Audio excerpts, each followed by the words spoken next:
여러분들의 구독과 좋아요는 저에게 큰 힘이 됩니다. 안녕하세요. 빛나는 오늘을 듣다입니다. 남들이 싫어하면 어쩌지? 남들의 시선이 신경 쓰여서 견딜 수가 없어.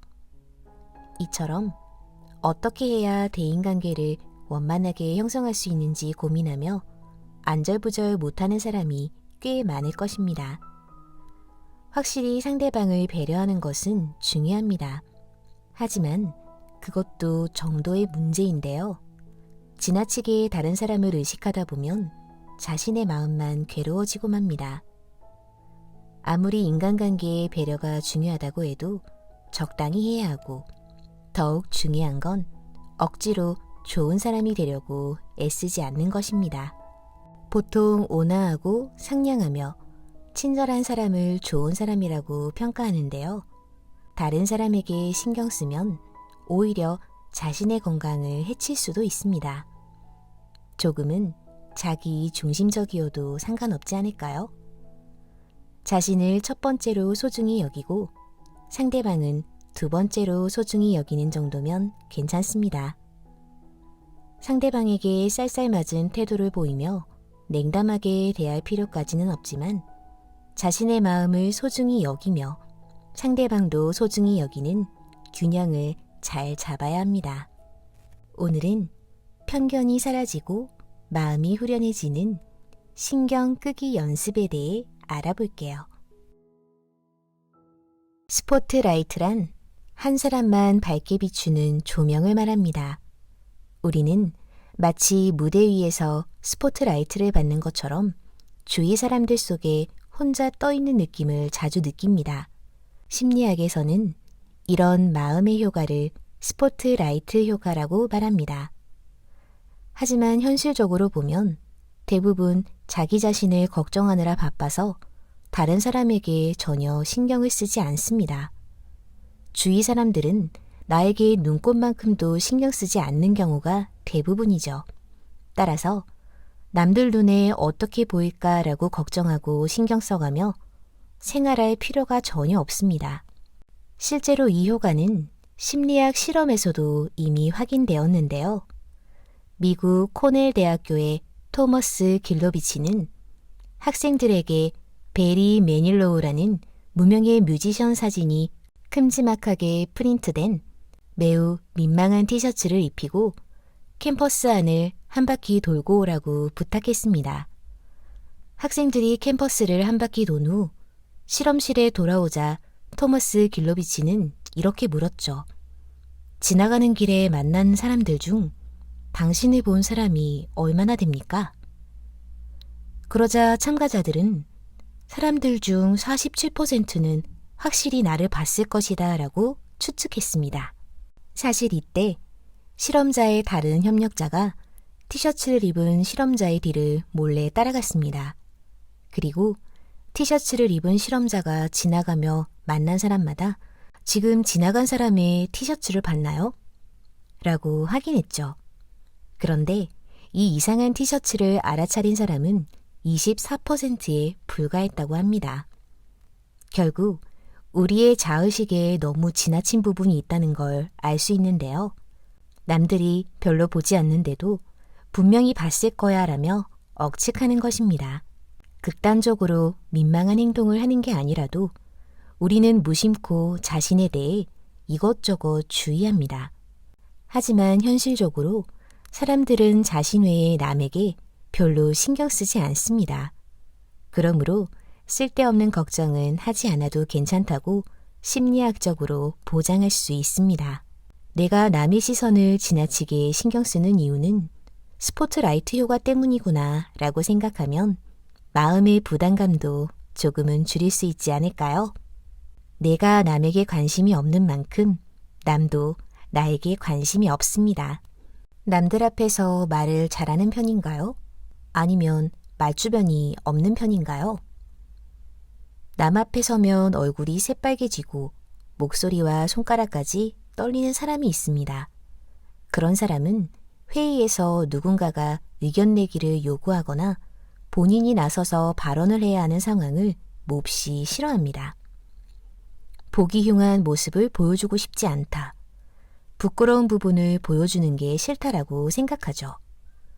이런 상황이 신경 쓰이는 사람은 꽤 많을지도 모릅니다.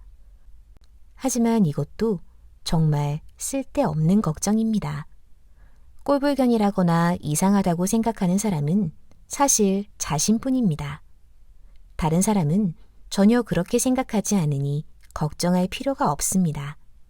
그런데 도대체 그걸 어떻게 알 수 있다는 말일까요? 캐나다에 있는 브리티시 컬럼비아 대학교의 린 알드는 자신의 의견을 능숙하게 말하는 사람과 그렇지 못한 사람을 모아서 말하는 모습을 영상으로 찍었습니다. 그 후 그 영상을 다른 학생들에게 보여주고 평가하게 하는 한편 의견을 말한 사람에게도 스스로 자기 자신을 평가하게 했는데요. 그 결과 의견을 잘 말하지 못하는 사람은 자신에 대해 나는 손이 떨리고 목소리도 떨려서 엄청 한심한 모습을 보였다고 평가했습니다. 그러나 영상을 보고 평가한 사람들은 달랐는데요. 이 사람은 자기 주장을 정확하게 하고 유창하게 말하며 불안감도 느끼지 않는 것처럼 보인다라고 평가했습니다. 본인만 자신이 심각하거나 이상하다고 생각할 뿐이며 다른 사람은 전혀 그런 식으로 생각하지 않는다는 사실을 실험으로 확인한 것입니다. 자신의 목소리를 녹음해서 들어보면 대부분의 사람은 부끄럽게 여깁니다. 내 목소리 이상한데? 라고 생각한 경험이 있지 않은가요? 하지만 다른 사람들은 그렇게 느끼지 않고 매우 평범한 목소리라고 생각합니다. 아무래도 우리는 자기 자신에 대해서 매우 엄격한 평가를 내리는 경향이 있는 모양입니다. 스스로 나는 남 앞에서 말주변이 없다고 생각하는 사람은 많습니다. 하지만 다른 사람이 정말로 발언이 서투르다고 생각하게끔 하는 사람은 현실적으로 많이 없습니다. 스스로 부정적인 억측을 한 경우가 태반입니다. 실제로는 그렇게 서투르지 않으며 남들도 이상하게 보지 않으니 괜찮다고 생각하세요. 못한다고 생각하지 말고 잘하고 있다고 생각해 보세요. 사람의 마음은 당연히 눈에 보이지 않습니다. 그래서 우리가 얼마나 불안해하고 동의하는지 상대방은 어차피 모릅니다. 결국 아무리 불안하게 느껴도 괜찮다고 할 수 있습니다. 우리는 자신의 마음을 상대방이 꿰뚫어 보고 있지 않은지 때때로 불안을 느낍니다. 이런 억측을 투명성 환상이라고 하는데요. 자신의 마음이 유리로 된 것처럼 투명해서 상대방에게 다 보이고 들린다고 생각하는 것입니다. 물론 그런 일은 없습니다. 여러분의 마음은 상대방이 꿰뚫어 보지 못하므로 전혀 걱정할 필요가 없습니다. 미국 매사추세츠주에 있는 윌리엄스 칼리지의 케네스 사비츠키는 투명성 환상이라는 심리적 현상이 있다고 사람들에게 설명해주면 더 이상 불안해하지 않는 것을 확인했습니다. 그는 연설하기 전 당신이 아무리 긴장해도 청중에게는 절대로 들키지 않는다. 긴장한 것을 아는 사람은 자신뿐이다. 상대방이 꿰뚫어 본다고 생각하는 이유는 투명성 환상이라는 심리 효과가 있기 때문이다 라고 주의 깊게 알려주었고 이를 알게 된 사람들에게서 연설에 대한 불안이 사라진다는 것을 검증했습니다. 나 역시 대학 교수로 일하며 내가 강의를 너무 못한다고 생각했습니다. 10년 넘게 계속 그 생각으로 신경 쓰였는데 투명성 환상이라는 심리 효과가 있다는 사실을 알고 나자 부담감이 사라졌습니다. 내가 속으로는 아무리 덜덜 떨어도 학생들이 꿰뚫어 볼 리가 없다는 걸 알게 되었기 때문입니다.